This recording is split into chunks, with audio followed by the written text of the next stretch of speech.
नमस्कार मित्रांनो, लाडकी बहीण योजनेबाबत आज एक महत्त्वाचे अपडेट समोर आले आहे। त्यामुळे हा व्हिडिओ शेवटपर्यंत नक्की पहा, कारण ही माहिती प्रत्येक लाभार्थी महिलेसाठी खूप महत्त्वाची आहे। सध्या राज्य सरकारकडून लाडकी बहीण योजनेतील लाभार्थ्यांची कागदपत्रे आणि ई-केवायसी पडताळणी सुरू आहे। या तपासणीमध्ये ज्या महिलांची ई-केवायसी पूर्ण केलेली नाही, चुकीची माहिती दिली आहे किंवा योजनेचे नियम पूर्ण होत नाहीत, अशा काही लाभार्थ्यांची नावे यादीतून वगळण्यात आली आहेत।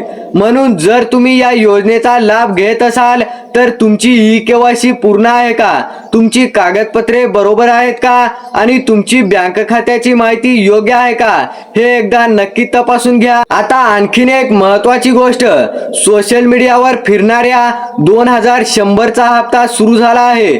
नवीन हप्ता जमा झाला आहे किंवा सर्व महिलांना अतिरिक्त पैसे मिळणार आहेत, असे अनेक मेसेज व्हायरल होत आहेत। मात्र आजपर्यंत राज्य सरकारकडून याबाबत कोणतीही अधिकृत घोषणा करण्यात आलेली नाही, त्यामुळे अशा अफवावर विश्वास ठेवू नका।